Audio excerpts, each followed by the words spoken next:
When fame meets the gavel, did justice land, or did headlines hijack it?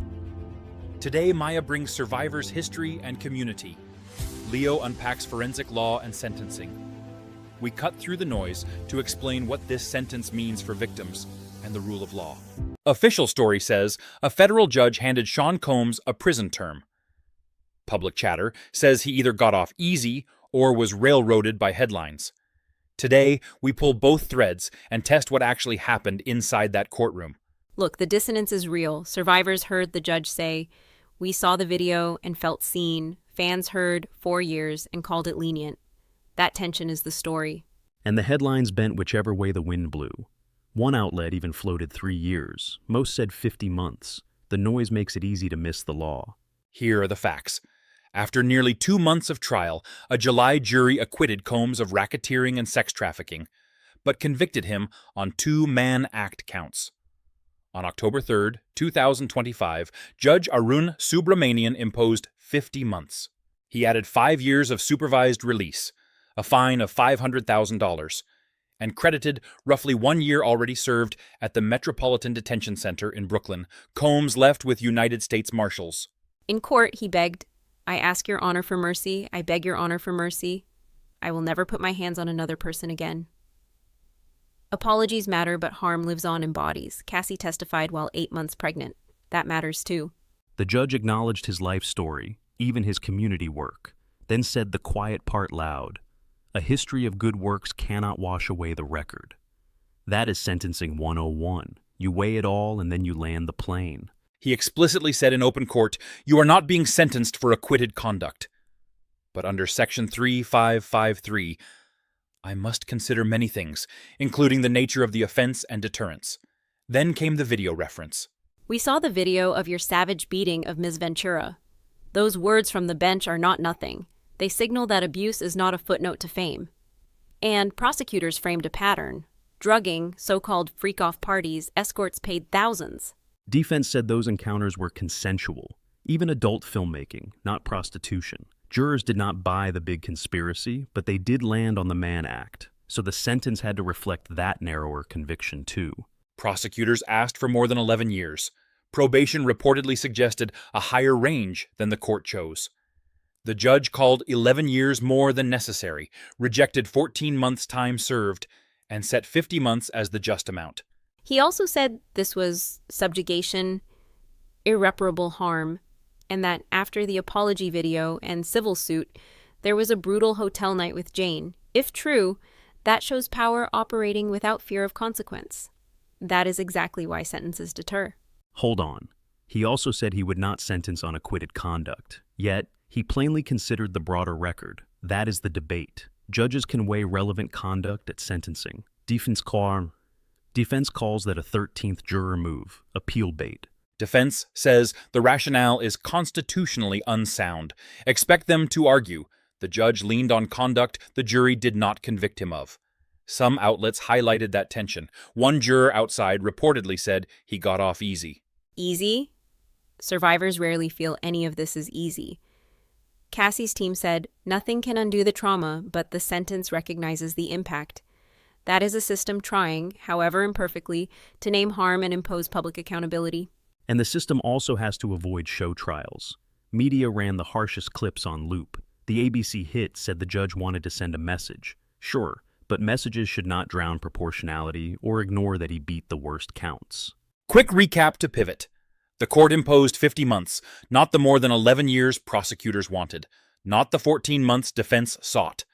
The judge invoked deterrence and the trial record, while denying he sentenced on acquitted conduct. Public discourse was messy outside. One live shot noted no chanting, no chaos, just a stunned quiet. That silence is telling. There is no victory lap when intimate violence is the center of the story.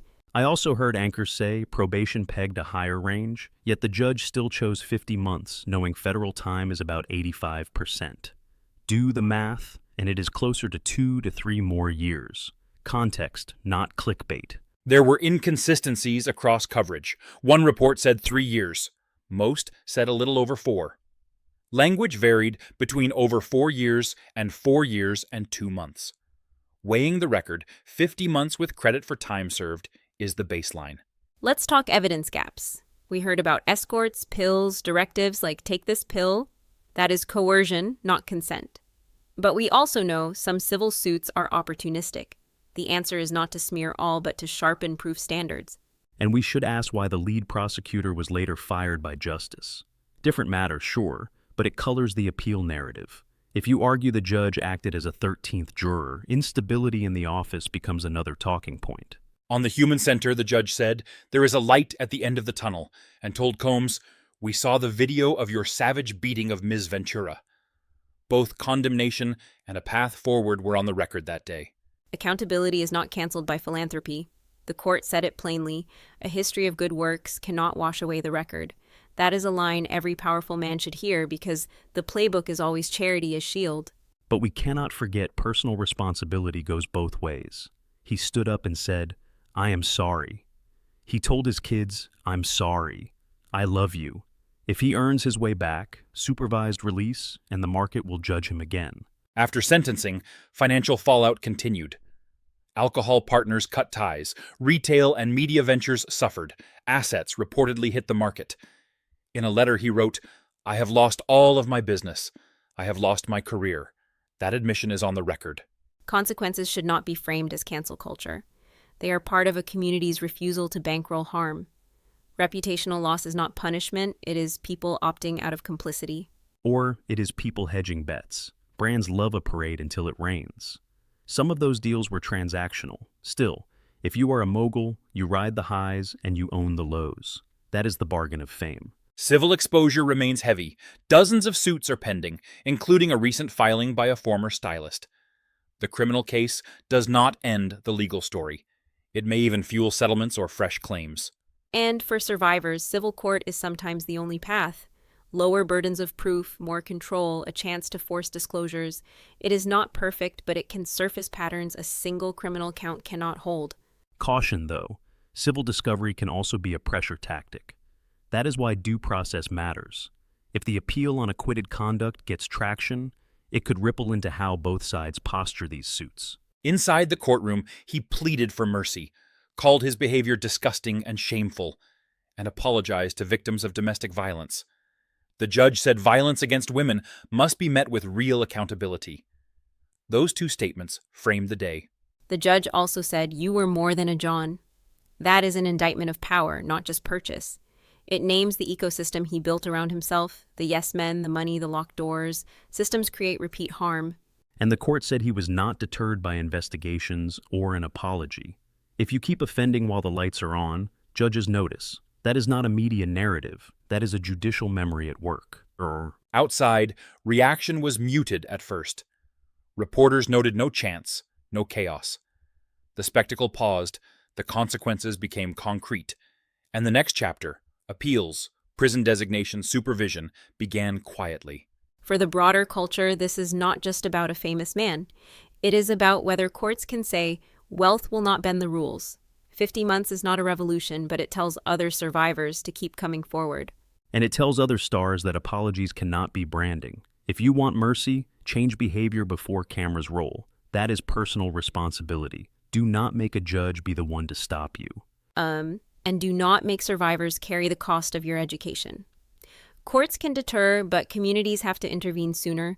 We need fewer enablers and more off-ramps before violence escalates. On appeal, expect a focus on whether the court's reliance on the record crossed into acquitted conduct. The judge said it did not.